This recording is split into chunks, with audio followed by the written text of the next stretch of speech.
지난주에 이어서 오늘 두 번째 말씀드리는데 무엇이 되었든지 간에 오늘 말씀을 통하여 여러분의 인생의 고난 또 풍랑과 같은 여러 가지 일들이 예수님의 말씀을 통하여서 위로함을 받고 그리고 잔잔케 되어지는 믿음의 역사가 여러분의 삶의 여정 가운데 함께 하시기를 주님의 이름으로 소망합니다. 인생에게 없었으면 좋은 것들이 있습니다. 그 중에 질병이나 또한 실패, 고난 같은 것은 없으면 좋습니다. 그러나 각각 정도는 다를 뿐 누구에게나 고난은 있습니다.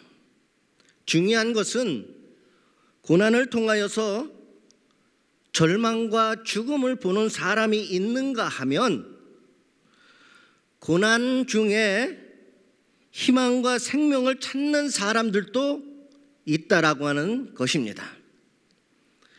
오늘 말씀은 갈릴리 바다를 건너가던 제자들이 파도를 만나게 되었고 그로 인하여서 고난당하는 이야기입니다. 또한 그 고난을 어떻게 극복했는가에 대한 말씀이 오늘 말씀이라고 하는 것입니다. 오늘은 여기서 몇 가지 교훈을 살펴보면서 은혜를 나누었으면 좋겠습니다. 저는 특별히 오늘 말씀을 4가지로 이야기하려고 합니다. 이 말씀을 들을 때마다 여러분 삶 속에 위로함이 있어지고 여러분의 삶의 고난을 이길 수 있는 답을 찾아가시기를 주님의 이름으로 소망합니다. 첫 번째, 고난에는 예외가 없다라는 사실입니다. 24절의 말씀에 보면 물결을 인하여 고난을 당하더라 이렇게 성경에는 기록하고 있어요. 그런데 여러분 잘 한번 생각해 보세요. 이 풍랑으로 고난을 당하는 사람들이 지금 누구냐라고 하는 거예요. 바로 그들은 예수님의 제자들이었던 것입니다. 불신자나 나쁜 사람들이 아니었어요.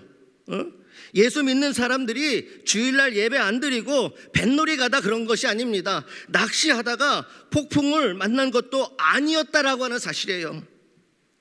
그들은 예수님의 제자들이며 특별히 이 갈릴리 바다를 건너는 그 이유는 목적은 뭐냐면 전도하러 배를 타고 가다가 풍랑을 만난 것이라는 사실이에요. 문제가 있지 않습니까? 왜 좋은 일을 하려고 하는데 고난을 당해야 합니까? 잘못한 것이 아무것도 없는데 왜 고난을 당해야만 한다는 이야기입니까? 예수 믿고 열심히 섬기는데 왜 고난 가운데에 몰려져야 하느냐 말입니다. 그러나 대답은 고난은 예외가 없다는 것입니다. 우리가 욥기를 잘 보면 욥기 1장 1절에 보면 욥이라고 하는 인물에 대해서 성경은 기록하는 것이 나오는데 뭐라고 욥을 기록하냐면 우수 땅에 욥이라 불리는 사람이 있는데 그 사람은 온전하고 정직하여 하나님을 경외하며 악에서 떠난 자더라. 욥기 첫 시작이 욥기 1장 1절에서 욥이라고 하는 사람이 어떠한 사람인지를 성경은 기록하고 있어요. 그는요 온전해요, 정직해요, 그리고 하나님을 경외하였으며 악에서 떠난 인생이었어요. 그런데 욥이라고 하는 그 인물 또한 고난을 당했다라고 하는 사실입니다. 무엇을 말씀해 주십니까? 고난에는 예외가 없다라고 하는 사실입니다. 예수님도요 십자가의 고난을 겪으셨습니다. 제자들도 복음을 전하면서 생명을 구원하는 그러한 놀라운 일들을 하면서 그들은 고난 가운데 내몰렸다라는 거예요. 분명한 사실은 세상에 사는 날 동안 고난은 언제나 있고 누구에게나 있다라고 하는 사실입니다.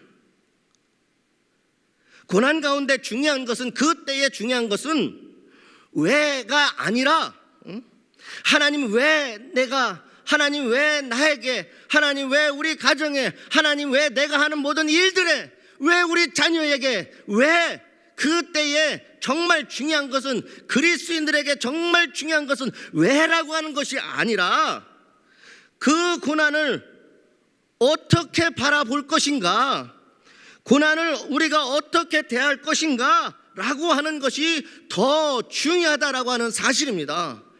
왜가 아니라 그 어쩔 수 없이 피할 수 없는 그 고난 가운데 있을 때 누구에게나 오는 이 고난에 왜라고 하는 것이 아니라 이것을 내가 어떻게 바라볼 것인가, 내가 지금 이것을 어떻게 대할 것인가가 정말 중요해요. 왜? 그것을 통하여서 우리는 고난을 이겨낼 수 있는 길을 찾을 수가 있기 때문이라는 거예요. 여러분, 우리가 잘 알고 있는 요셉의 인생을 둘러보면 잘 알 수 있습니다. 요셉은요, 그의 인생 가운데 수없이 많은 고난을 당하였지만 그때마다 한 번도 하나님을 향해서 왜 하나님 내가 라고 하는 말을 고백한 적이 없습니다. 그는 그것들을 대할 때마다 어떻게 그것을 볼 것인가, 그것을 대할 때마다 하나님이 나에게 주신 선하신 계획함으로 그것을 바라보았기에 고난 중에 그는 그 모든 고난을 이겨낼 수 있었고, 하나님께서 그 믿음으로 대하고 있는, 그 고난을 대하고 있는 욥의 인생을 붙잡으셔서 욥이 하는 모든 일들마다 그 고난이 형통케 되었더라, 형통케 되었더라, 형통케 되었더라 말씀하시고 계시다라는 거예요. 오늘 말씀을 통하여서 여러분 반드시 하나님이 말씀을 통하여 주시는 답을 찾을 수 있기를 주님의 이름으로 소망합니다. 두 번째, 그리스도인들에게는 정작 고난보다 더 무서운 것이 불신앙이라고 하는 사실입니다. 26절에 보면 물 위로 걸어오시는 예수님의 제자들이 발견하게 되어집니다. 누군가 한 사람이 물 위를, 풍랑 중에 물 위를 걸어오고 있어요. 그런데 그들이 예수님을 보면서 뭐라고 이야기하냐면 유령으로 보고 무서워하여 소리를 질렀다라고 성경에서는 기록하고 있다는 거예요. 예수님을 지금 몰라보았다라고 하는 사실입니다. 그것이 지금 그들이 불행의 원인이 되어줬다라고 하는 거예요. 예수님을 지금 몰라보고 있다라는 거예요.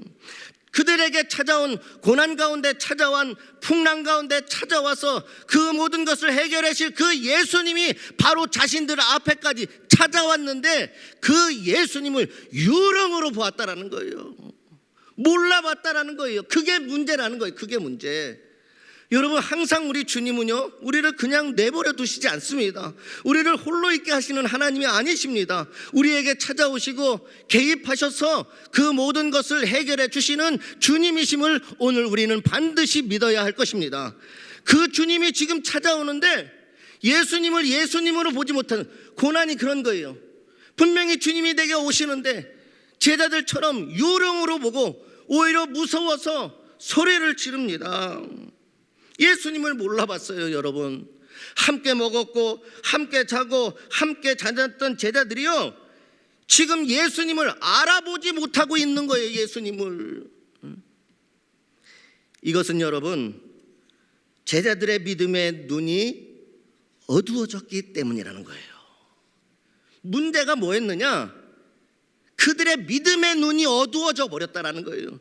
그러니 예수님이 예수님으로 보여지지 않았던 거예요. 여러분, 제자들은 수없이 많은 기적과 같은 일들을 주님 곁에서 주님이 행하시는 모든 일들을 보았고 경험했던 사람들이에요.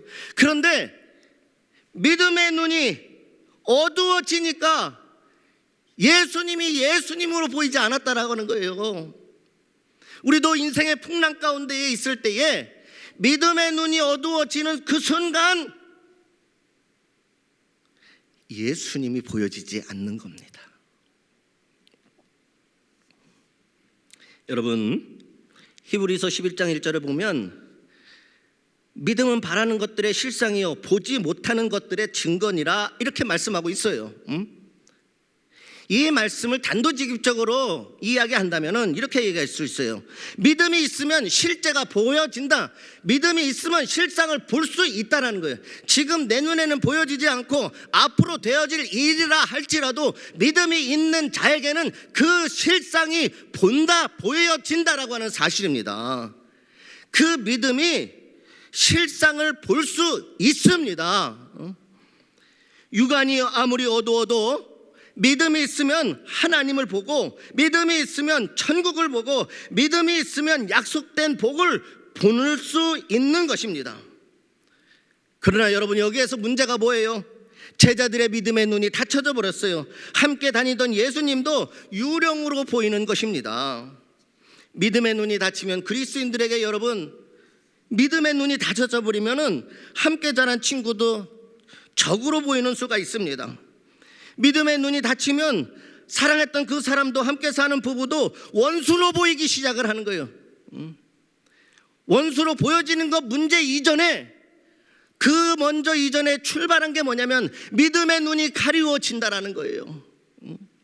믿음의 눈이 열려지면 다르게 보이는데, 믿음의 눈이 닫혀지니 지금까지 함께 사는 그 부부도 원수로 보이기 시작을 합니다. 고난 가운데 믿음이 닫히면 존경하던 스승도 무시하기 시작해버립니다. 믿음의 눈이 닫혀져 버렸기 때문에 그런 일들이 있는 거예요. 그래서 고난 자체보다 더 무서운 것이 뭐냐? 그리스도인들에게는 불신앙이라고 하는 거예요. 불신앙. 이 불신앙이라는 게 뭐냐? 믿음의 눈이 닫혀져 버리는 거예요. 인간의 불행, 특히 그리스도인들에게 고난보다 더 가까이 계시고 절망보다 더 가까이 계시는 주님을 알아보지 못하는 불신앙입니다. 고난은 언제나 누구에게나 있습니다. 그러나 그 고난을 해결하시는 문제의 해결사이신 주님은 고난보다 더 가까이 내 곁에 계시는 줄 믿으시기를 바랍니다. 그래서 성경에서는 이렇게 이야기하고 있어요. 이사야 41장 8절에서 10절에 믿음이 있는 사람들은요, 이 말씀이 실제가 되고 보여지기 시작을 하는 거예요. 볼 수 있게 되어지는 겁니다. 이사야 41장 8절에서 10절. 그러나 나의 종 너 이스라엘아, 내가 택한 야곱아, 나의 벗 아브라함의 자손아, 내가 땅 끝에서부터 너를 붙들며 땅 모퉁이에부터 너를 부르고 내게 이르기를 너는 나의 종이라. 내가 너를 택하고 내가 너를 싫어하여 버리지 아니하였다 하였노라. 두려워 말라. 내가 너와 함께 함이라. 믿음의 눈이 열려져 있는 것은 문제보다 주님이 내 그 문제보다 더 가까이 있는 것을 볼 수 있다라고 하는 사실입니다. 그래서 내가 너와 함께 함이라. 놀라지 말라. 나는 내 하나님이 됨이라. 내가 너를 굳세게 하리라. 참으로 너를 도와주리라. 참으로 나의 의로운 오른손으로 너를 붙들리라. 참으로 말씀하시면서 너를 굳세게 할 것이고 너를 도와줄 것이고 나의 의로운 오른손으로 붙잡아 주신다. 믿음이 열려져 있는 사람, 믿음의 눈이 열려 있는 사람에게는 하나님의 이 말씀을 볼 수 있다는 거예요. 실상이 되어진다라고 하는 사실입니다. 더 나아가서 이사야서 43장 1절에서 3절에는 이렇게까지 발전합니다. 야곱아, 너를 창조하신 여호와께서 지금 말씀하시느라. 이스라엘아, 너를 지으신 이가 말씀하시느라. 너는 두려워하지 말라. 내가 너를 구속하였고 내가 너를 지명하여 불렀나니 너는 나의 것이라. 내가 물 가운데로 지날 때에 내가 너와 함께 할 것이라.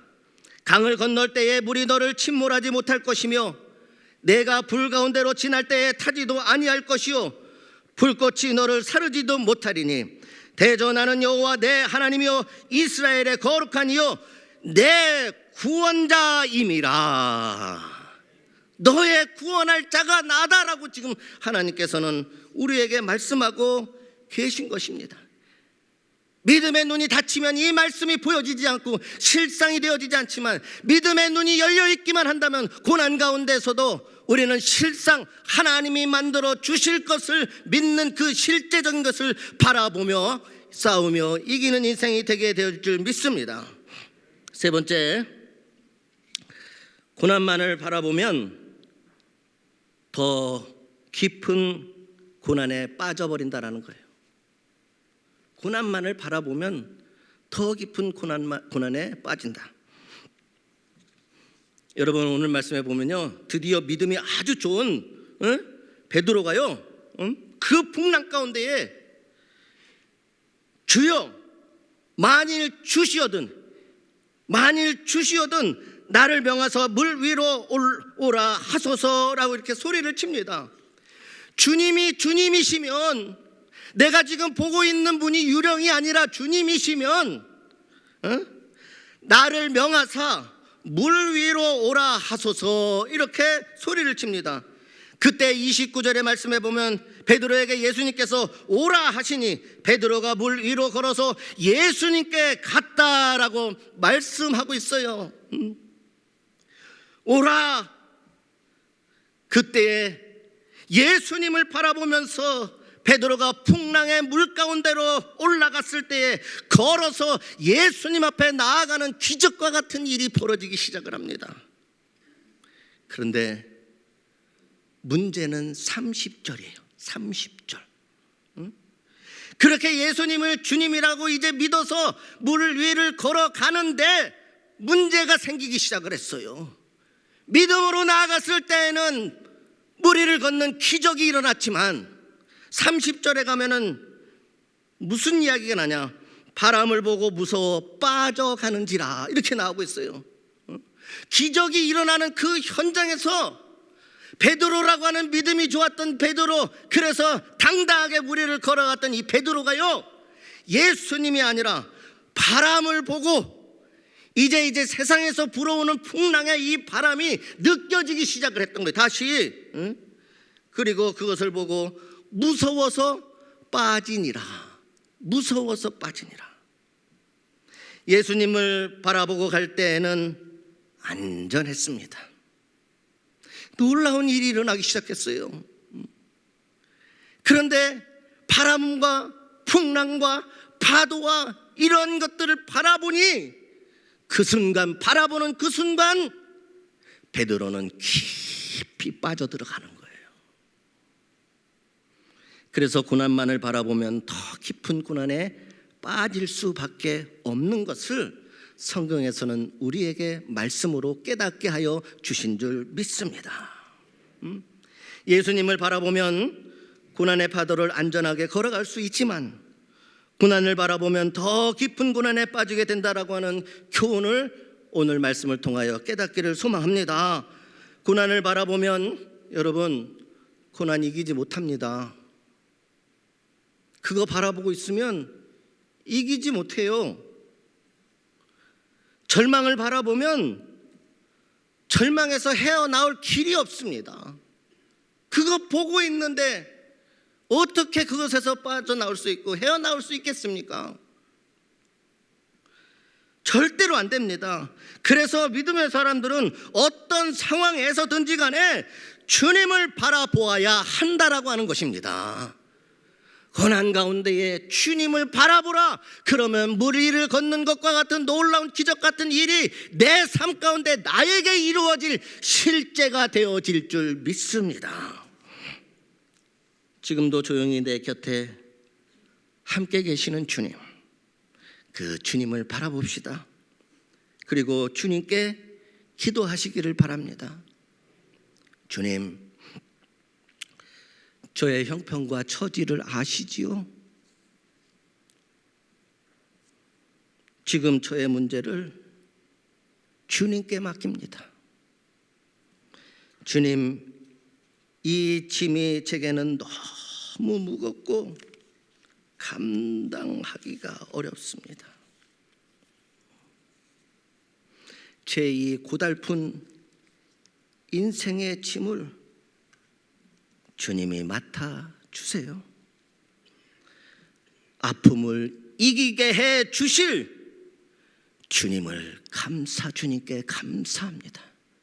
그래서 고난 중이라 할지라도 여전히 나는 주님을 바라보며 주님을 찬송합니다.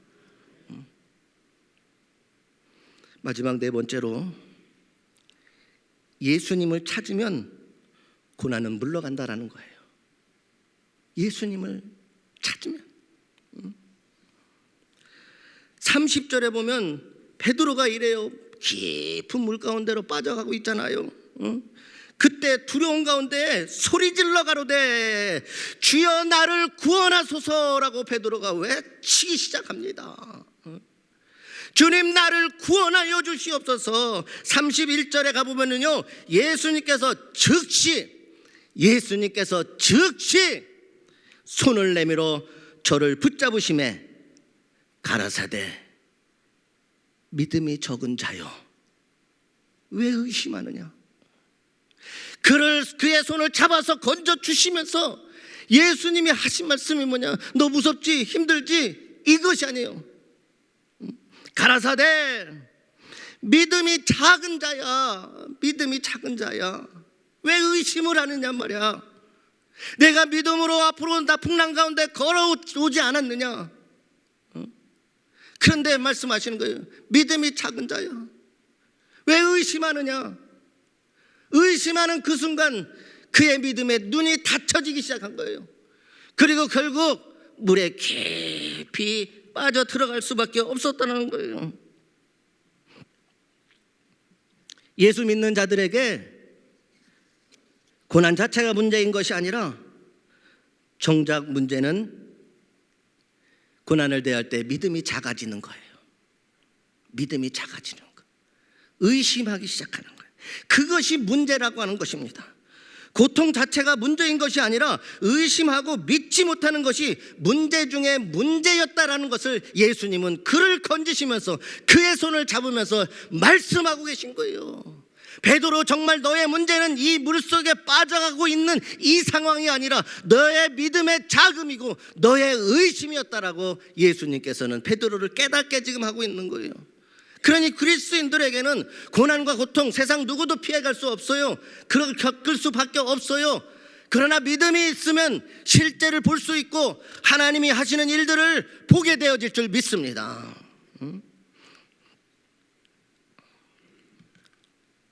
다시 32절로 돌아가 보면 이렇게 말씀합니다.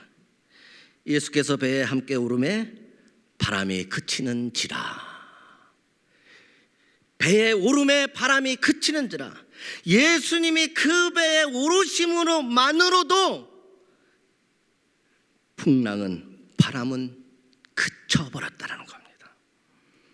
예수님만이 내 인생의 풍랑을 잠잠케 하실 수 있다라고 하는 것을 오늘 마태복음에서는 오늘 살아가는 우리에게 말씀하고 있는 것입니다. 예수님만이 내 가정의 풍랑을 잔잔하게 하실 수 있습니다. 예수님만이 내 사업과 내 일과 내 살아가는 모든 인생의 풍랑도 잔잔하게 하실 수 있습니다. 그렇게 예수님만이 이 인생의 모든 삶의 이 모든 세상의 역사의 풍랑도 잔잔케 하실 수 있습니다. 예수님만이 죄악의 풍랑도, 예수님만이 그 어떤 것도 잔잔케 하실 수 있다라고 하는 것을 오늘 말씀을 통하여 깨달아지기를 주님의 이름으로 소망합니다. 배에 오르심의 풍랑이 잠잠케 되었어요. 그쳐버렸다라고 하는 사실이에요.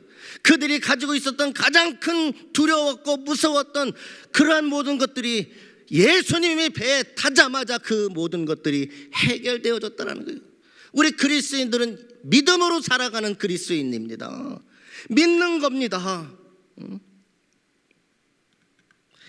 예수님이 제자들이 탄 배에 오르셨던 것처럼 오늘 우리가 타고 가는 인생의 배에도 오셔야 합니다. 그리고 베드로처럼 깊은 물속에 빠져갈 때에 간절하게 부르짖으며 구원해 달라라고 주님의 손을 붙잡아야 되는 거예요. 간절하게 외쳐야 되는 거예요. 기도하는 겁니다. 그리스도인들에겐 인생의 고난이 문제가 아니라 믿음이 없는 것이 문제인 것이에요. 의심하고 있는 것이 문제였던 거예요. 부르짖으며 주님을 찾지 않는 것이 문제라는 거예요. 부르짖어서 찾으면 빠져가는 것을 즉시 예수님이 그 팔을 잡으셔서 건져주셨다라는 거예요. 그런데 우리가 그 빠져가는 그 속에서 우리가 하나님 앞에 부르짖잖아요. 하나님 나를 구원하여 주시옵소서. 분명히 성경에서는 나의 구원, 너의 구원자 임의로다 성경은 기록하고 있는데 말이에요. 여러분, 미국 아리조나에 가면 스칼렛 길리아라고 하는 야생화 꽃이 있어요. 스칼렛 길리아라고 하는 야생화가 있는데, 근데 이 꽃은요, 잘라내고 뜯어낼수록 더 번성하고 잘 자란다고 합니다.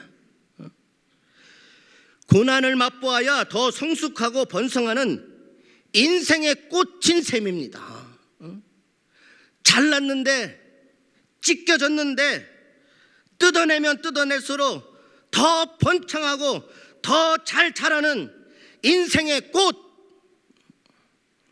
장미는 가시가 있기 때문에 많은 사람들에게 더 큰 사랑을 받고 꽃 중에 꽃으로 그 자리를 지키고 있는 것입니다.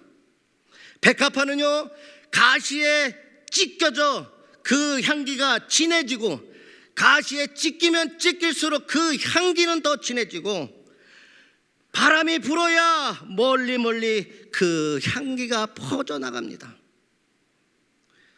우리도 이 꽃들처럼 이렇게 인생의 고난의 시간에 그러한 꽃으로 살아갈 수 있기를 바랍니다. 주님이 함께 하시면 됩니다. 여러분, 이왕 이겨내야 될 어려움이라면 기도합시다. 이왕 이겨내야 될 어려움이라면, 이제 내가 내 힘으로 어떻게 할 수 없는 그런 상황이 왔다면 기도합시다. 주님을 믿고 주님만을 바라봅시다. 고난 가운데, 여러분, 그리스도인들의 특징이 뭔지 아십니까? 고난 가운데 이 세상 사람들은 세상에 무릎을 꿇지만, 우리는 고난 가운데 세상에 무릎을 꿇지 아니하고 예수님 앞에 나아가 무릎을 꿇는 인생이 그리스도인인 겁니다. 세상에 결단코 무릎 꿇지 않습니다. 고난에 결단코 무릎 꿇지 않습니다. 그러나 우리는 세상이 아니라 예수님 앞에 나아가 무릎을 꿇을 때 풍랑이 잠잠게 되어지는, 무리를 걸어가는 놀라운 일이 여러분의 것입니다. 고난을 바라보지 말고 고난을 평정하시는 예수님을 바라봅시다. 무리를 걸으신 예수님을 바라봅시다. 인생의 모든 문제 위에 서 계시는 주님을 바라봅시다. 예수님이 계시는 곳에 문제는 사라집니다. 오늘 이것이 답입니다. 예수님이 계시는 곳에 문제가 사라졌다. 그러므로 날마다 주님과 동행하시기를 바랍니다. 주님이 도우십니다. 주님이 지키십니다. 주님이 모두 다 해결하십니다. 모든 것을 믿을 수 있는 믿음으로 여러분의 인생의 풍랑을 잘 건너가시기를 주님의 이름으로 소망합니다.